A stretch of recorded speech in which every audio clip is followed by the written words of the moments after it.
चीन पर digital strike शुरू हुई तो उसकी गूंज आज भी शी जिनपिंग के कानों में गूंज रही है। आज भी चीन भारत के स्ट्राइक से संभल नहीं पाया है। उसे अब भविष्य का संकट दिखने लगा है। अपने खजाने की चिंता सता रही है। चीन का सरकारी अखबार ग्लोबल टाइम्स वैसे तो प्रोपेगेंडा करने में माहिर है, लेकिन इस बार कंजूसी के साथ ही सही उसने नुकसान का आंकड़ा पेश कर दिया है। ग्लोबल टाइम्स की माने तो टिकटॉक की पेरेंट कंपनी बाइटडांस को 6 अरब डॉलर का नुकसान हो सकता है।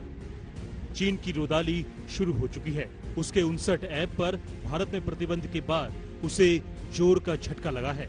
59 चीनी ऐप्स को बैन करने के फैसले को केंद्र सरकार के हाई लेवल कमेटी ने सही माना है।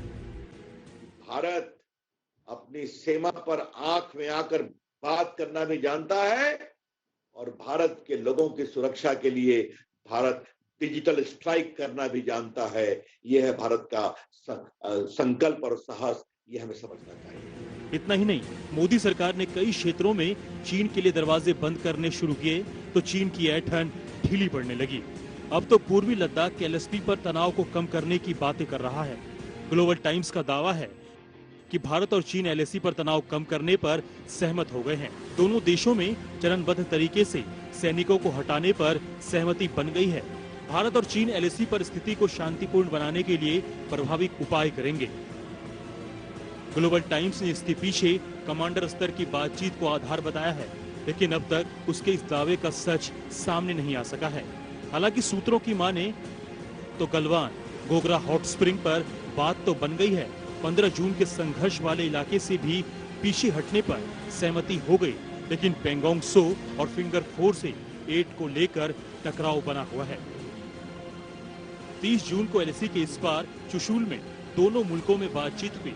72 घंटे की बातचीत में भारत की तरफ से core commander lieutenant general Harinder Singh और चीन के कोर कमांडर मेजर जनरल लिu लिन आमने सामने बैठे।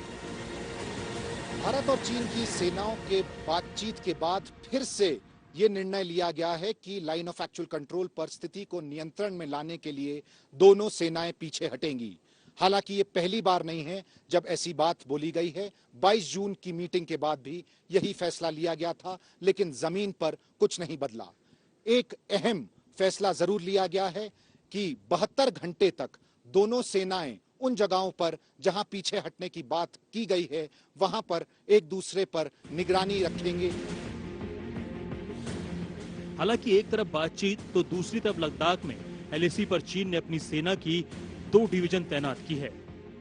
एलएसी पर इन 2 डिवीजनों के 20,000 सैनिकों के अतिरिक्त चीन ने उस इलाके जिसे वो उत्तरी शिनजियांग कहता है वहां 10,000 सैनिकों की एक अतिरिक्त डिवीजन भी लगाई है, जो 48 घंटों के भीतर भारतीय पोजीशंस के आमने सामने लाए जा सकते हैं। पूर्वी लद्दाख के अलग अलग इलाकों में चीनी सेना की भारी तैनाती के बीच सेना के सूत्र बता रहे हैं कि फिलहाल कोर कमांडर स्तर की बातचीत से कोई फौरी रास्ता निकलता नहीं दिख रहा है और ऐसे में इसीलिए सेना ने भी अपनी तैनाती को और मजबूत बनाया है। इस बीच रक्षा मंत्री राजनाथ सिंह और सेना प्रमुख जनरल नरवणे की लेह यात्रा से साफ है कि भारतीय सेना चीन के खिलाफ अपनी तैयारियों में कोई कोर कसर नहीं छोड़ना चाहती। चीन पर भारत को यकीन नहीं, इसीलिए भारत ने भी अपनी तैनाती पुख्ता कर दिया है। भारत ने 2 अतिरिक्त इन्फेंट्री डिवीजन लगाई है।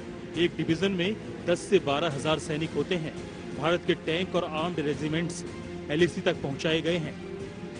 गलवान के बाद उसे पता चला है कि हिंदुस्तान की फौज कभी भी और हर वक्त तैयार है।